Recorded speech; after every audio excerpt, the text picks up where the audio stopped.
Film की शुरुआत में हम देखते हैं टाई जो को, जो कि हद से ज्यादा डिसिप्लिन लाइफ जीता है। उसे हर चीज परफेक्शन से करना पसंद है, जैसे कि हर सुबह सिर्फ 135 कैलोरीज का नाश्ता करना, अपने घर में हर चीज को उसकी सही जगह पर रखना, यहाँ तक कि वो अपने सूट पर लगे छोटे छोटे रोए भी उतारता है। उसका परफेक्शन के लिए जुनून एक बीमारी बन चुका था, लेकिन उसे ऐसा नहीं लगता, क्योंकि इस डिसिप्लिन लाइफस्टाइल ने उसे जिंदगी में आगे बढ़ने में बहुत मदद की है, खासकर उसकी नौकरी में। वो साउथ कोरिया की सबसे बड़ी सिक्योरिटी एजेंसी NIS में एक एजेंट है। इस सब के साथ साथ उसे किसी भी तरह के जानवरों से खास नफरत है।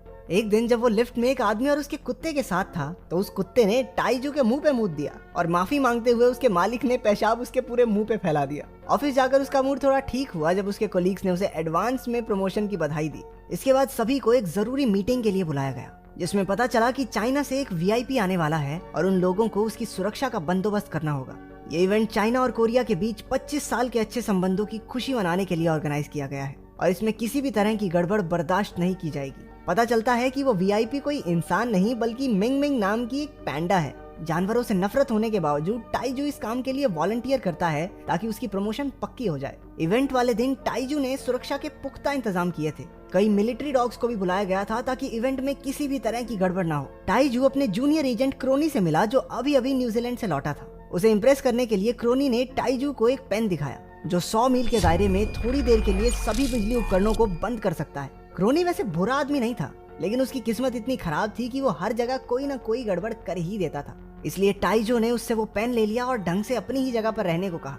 थोड़ी देर बाद प्रोग्राम शुरू हुआ और मिंग मिंग स्टेज पर आई। उसे देखकर सब बहुत खुश हुए और उसकी तस्वीरें लेने लगे, लेकिन तभी कुछ गुंडों ने वहां हमला कर दिया। वो अपने साथ स्मोक बॉम्ब्स लेकर आए थे। उन्होंने वो स्मोक बॉम्ब स्टेज पर फेंके, जिससे वहां हड़बड़ी मच गई। मिंग मिंग भी डरकर वहां से भाग ली। क्रोनी ने ये सब देखा और एक गोल्फ कार्ट में बैठकर उसका पीछा करने लगा। टाइजो भी उसके पीछे ही था, लेकिन तभी उन गुंडों ने मिंग मिंग को बेहोशी की गोलियां मारकर गाड़ी में बैठा लिया। टाइजो ने उन्हें रोकने की कोशिश की, लेकिन गुंडों ने उसके पास एक स्मोक बॉम्ब फेंका और उसे चकमा देकर वहां से निकल गए। इससे पहले कि वो उनका पीछा करता, क्रोनी ने अपने गोल्फ कार्ट से उसे टक्कर मार दी। गिरने पर उसका सर जोर से रोड पर लगा। बेहोश होने से पहले उसने एक मिलिट्री डॉग को अपनी तरफ आते हुए देखा। कुत्ते ने उससे पूछा, हाँ भी इमरजेंसी के टाइम पे सो रहा है? सारा डिपार्टमेंट हम कुत्तों की वजह से चल रहा तुम्हारा। जब टाइजू को होश आया तो उसने अपने आप को एक गले का पट्टा पहने अपने घर में पाया। उसे पता चला कि NIS ने स्टेटमेंट दी थी कि कल वाला इवेंट एक ट्रेनिंग थी, ताकि असली इवेंट के दौरान ऐसा कुछ ना हो।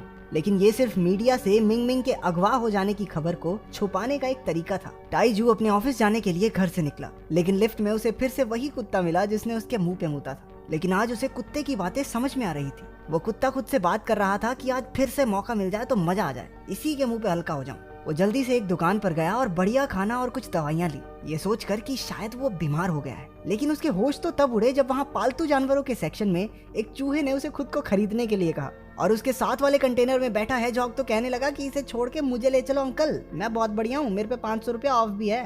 टाइजू जल्दी से वहाँ से भाग गया। ऑफिस में पहुंचकर उसने फिश टैंक में तैर रही मछलियों को उस पर हंसते हुए सुना। कल तक तो प्रमोशन के सपने देख रहा था, आज नौकरी से भी हाथ धो बैठेगा। ओ बिरे सानू की तैरो तैरो अपना तैरो। टाइजू ने चौंक कर अपने बॉस से पूछा कि क्या उसे नौकरी से हटाया जा रहा है, जिसने जवाब दिया कि वो उनके सबसे अच्छे एजेंट्स में से एक है, वो भला उसे क्यों हटाएंगे। लेकिन जब मछलियां चुप होने का नाम ही नहीं लेती तो टाइजू जोर से उन पर चिल्लाया। सब उसकी तरफ असमंजस में देखने लगे। उसने अपनी डायरेक्टर को बताया कि वो जानवरों की बात सुन सकता है। डायरेक्टर को लगा कि उसके सर पर लगी चोट ने कुछ गहरा असर किया है और उसे कुछ दिन आराम करने को कहा।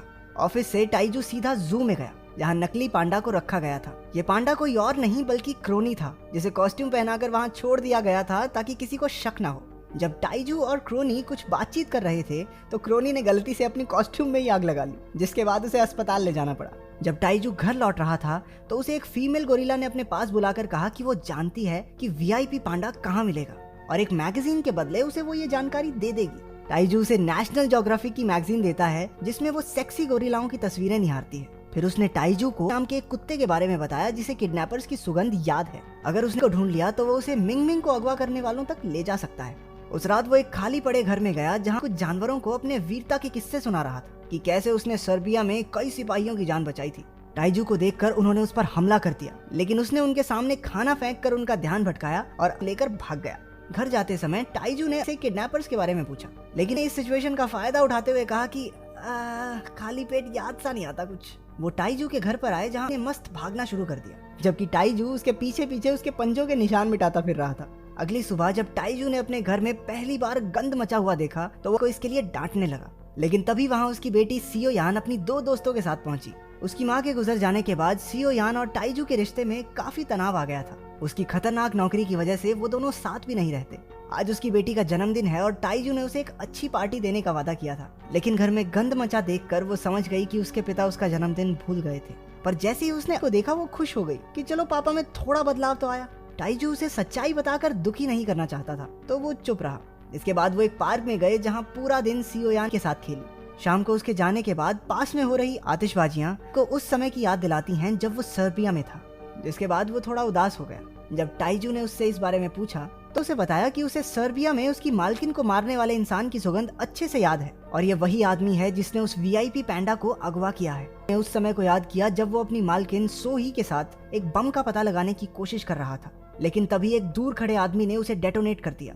इस धमाके में सोही की मौत हो गई। उसने उस आदमी पर हमला किया लेकिन उसे रोक नहीं पाया, पर उसे ये जरूर पता चला कि उस आदमी की एक टांग नकली है। और फिर जिस दिन वो किडनैपर्स मिंग मिंग को अगवा करने आए तो उसे वही सुगंध फिर से आई। कुत्ते की दुख भरी कहानी सुनकर टाइजू को उसके लिए बहुत बुरा महसूस हुआ और उसका मूड ठीक करने के लिए उसके साथ खेलने लगा। उधर मिंग मिंग बैम्बू के अलावा कुछ भी खाने से मना कर देती है, जिसके बाद वो किडनैपर्स उसके लिए एक फार्म से बैम्बू लेकर आए। अगले दिन सूंघता हुआ टाइजू को उसी बैम्बू फार्म में ले गया। उन्होंने उस फार्म के मालिक की पालतू बकरी से किडनैपर्स के बारे में पूछा, जिससे उन्हें किडनैपर्स की गाड़ी का पता चला। थोड़ी और छानबीन के बाद उन्हें एक बायोटेक कंपनी के फाउंडर मैनसीक पर शक हुआ। उसकी तस्वीर देखते ही ने उसे पहचान लिया और कहने लगा कि यही मिंग मिंग का किडनैपर है। वो उसकी कंपनी के हेडक्वार्टर्स में गए और पता लगाया कि वो जल्द ही एक नया प्रोजेक्ट शुरू करने वाला है, जिसमें वो एक पैंडा के जीन्स का इस्तेमाल करके एक नई स्पीशीज का इजाद करना चाहते हैं जिसे इंसान पालतू जानवरों की तरह अपने पास रख सके, और इसी वजह से उसने मिंग मिंग को अगवा करवाया होगा। टाइजू ने मैनसीक और उसके बॉडीगार्ड्स पर हमला किया और उसे गिरफ्तार करके पुलिस स्टेशन ले गया, लेकिन गलती से वो पीछे ही छोड़ आया। एनआईएस की डायरेक्टर ने टाइजू से पूछा कि वो किस बिना पर मैनसीक को गिरफ्तार करके यहाँ लाया है, पर वो कैसे बताता कि ये सब एक कुत्ते ने उसे बताया था। उनकी छानबीन में पता चला कि किडनैपिंग के समय मैनसीक कोरिया में था ही नहीं और बिना सबूत के एक आदमी पर हमला करके उसे गिरफ्तार करने के लिए टाइजू को उसकी नौकरी से हटा दिया गया। एनएसआई हेडक्वार्टर से छूटते ही मैनसीक सीधा उन लोगों के पास गया जिन्हें उसने मिंग मिंग को अगवा करने की सुपारी दी थी। हमें पता चला कि दिमित्री नाम के एक आतंकवादी ने मिंग मिंग को किडनैप किया था। तो धोखा इसलिए लगा क्योंकि दिमित्री ने अपने चेहरे पर मैनसीक का एक हाईटेक मुखौटा पहना था। उस पैंडा को अगवा करने के बदले उसने मैनसीक से ऐसे कैप्सूल बनवाए थे जिन्हें अगर किसी को खिला दिया जाए तो एक रिमोट का इस्तेमाल करके दूर से ही धमाका किया जा सकता है। जो मैनसीक का पीछा करते हुए वहाँ पहुंचा था, उनकी बातें सुनकर सारी सच्चाई समझ गया। उसने मिंग मिंग के पास जाकर उसे दिलासा दिया कि कोई नहीं चाची, आएंगे तुझे बचाने। इसके बाद वो भागता हुआ टाइजू के घर गया और घंटी बजाकर दरवाजा खोलने को कहा, लेकिन टाइजू को अब उस पर बिल्कुल भरोसा नहीं था क्योंकि की वजह से ही उसकी नौकरी गई थी। मिलिट्री वाले वहां से ले गए और ये तय हुआ कि ऑर्डर्स फॉलो ना करने की वजह से उसे मार दिया जाएगा। जब सियो यान से मिलने वापस आई तो उसे पता चला कि टाइजू ने उसे छोड़ दिया है। अपनी बेटी को दुखी देखकर टाइजू ने को बचाने का फैसला लिया। वो मिलिट्री के डॉग शेल्टर में गया और उसकी जान बचाई। टाइजू को उस गोदाम में लेकर गया जहाँ किडनैपर्स ने मिंग मिंग को रखा था। उन्हें वहाँ क्रोनी भी मिला जो जॉगिंग करते हुए रास्ता भटक गया था। टाइजू जानता था कि इसको अंदर ले गए तो मरे, इसलिए उसने सख्ती से उसे बाहर ही रहने को कहा तो टाइजू चुपचाप गोदाम में दाखिल हुए। टाइजू ने एक इलेक्ट्रिक गन से बहुत सारे आतंकवादियों को ढेर कर दिया। दिमित्री और उसके बीच में लड़ाई शुरू हुई। दिमित्री उसे मारने ही वाला था, लेकिन ऐन मौके पर वहां आकर उसकी जान बचाई। वो मिंग मिंग को लेकर वहां से जल्दी से भागे। पहाड़ी पर चढ़कर उन्होंने वहां रखे बैरल्स को उनका पीछा कर रहे आतंकियों की तरफ उड़ेल दिया। एक बैरल के साथ क्रोनी भी नीचे चला गया। वो तीनों सारी रात भागते हुए एक हाईवे पर पहुंचे। मौका देखकर वो एक बस में चढ़े जहां टाइजू ऐसा दिखाता है कि मिंग मिंग एक इंसान है जिसने कॉस्ट्यूम पहनी हुई है। उधर गोदाम में मैनसीक उस पैंडा के गायब हो जाने की वजह से आग बबूला हो रहा था, लेकिन जब उसने दिमित्री के साथ बेइज्जती से बात की तो आतंकियों ने उसे जबरदस्ती वो विस्फोटक कैप्सूल खिलाकर एक कमरे में बंद कर दिया। दरअसल दिमित्री का असली प्लान ये था कि वो मिंग मिंग को एक कैप्सूल खिलाकर वापस भेज देगा, क्योंकि जल्द ही वो पैंडा एक ऐसे इवेंट में जाने वाली थी जहां चाइना और कोरिया के बड़े बड़े लीडर्स भी मौजूद होंगे और वो उस कैप्सूल का इस्तेमाल करके उन्हें मारना चाहता था। आतंकियों के बाहर आ जाने के बाद गोदाम में एक जबरदस्त धमाका हुआ, जिसका मतलब ये था कि वो कैप्सूल जो उन्होंने मैनसीक को खिलाया था फट गया। टाइजू ने एनआईएस की डायरेक्टर को अपने घर बुलाकर मिंग मिंग से मिलवाया। उसके घर में वो सारे जानवर मौजूद थे जिनसे उसने अब तक बात की थी। वो मिंग मिंग को सही सलामत गाड़ी में बैठाकर इवेंट में ले गए। तो एक अजीब सी स्मेल आती है। वो उसे सूंघते हुए जा रहा था कि अचानक से दिमित्री के लोग आए और उसे उठाकर ले गए। टाइजू ने उन्हें देख लिया लेकिन रोक नहीं पाया। उसने घर जाकर तोते से को ढूंढने के लिए कहा, दिमित्री जबरदस्त सभी मिलिट्री डॉग्स को वो विस्फोटक कैप्सूल खिला देता है क्योंकि वो भी उस इवेंट में मौजूद होंगे। तो दिमित्री अब उन सबको बम की तरह इस्तेमाल करेगा। प्रोग्राम शुरू हुआ और दोनों देशों के लीडर्स एक दूसरे से मिले, लेकिन जब मिंग मिंग परफॉर्म करने स्टेज पर आई तो दिमित्री ने अपने फोन से काउंटडाउन शुरू कर दिया। कुत्तों को छोड़ दिया गया जिससे लोगों में हड़बड़ी मच गई। बाहर से दरवाजे बंद होने की वजह से वो सब अंदर ही कैद हो गए। कैप्सूल्स के फटने से कुछ देर पहले टाइजू क्रोनी के पास गया और उसके पेन के बटन को दबा दिया, जिसने वहां मौजूद सारे इलेक्ट्रिक डिवाइसेस को बंद कर दिया। सभी कैप्सूल्स कुत्तों के पेट में ही डिफ्यूज हो गए। दिमित्री वहां से भागने की कोशिश करता है लेकिन उसका पीछा किया। इस लड़ाई में पूरी तरह घायल हो गया। दिमित्री उसे मारने ही वाला था कि टाइजू बीच में कूद पड़ा।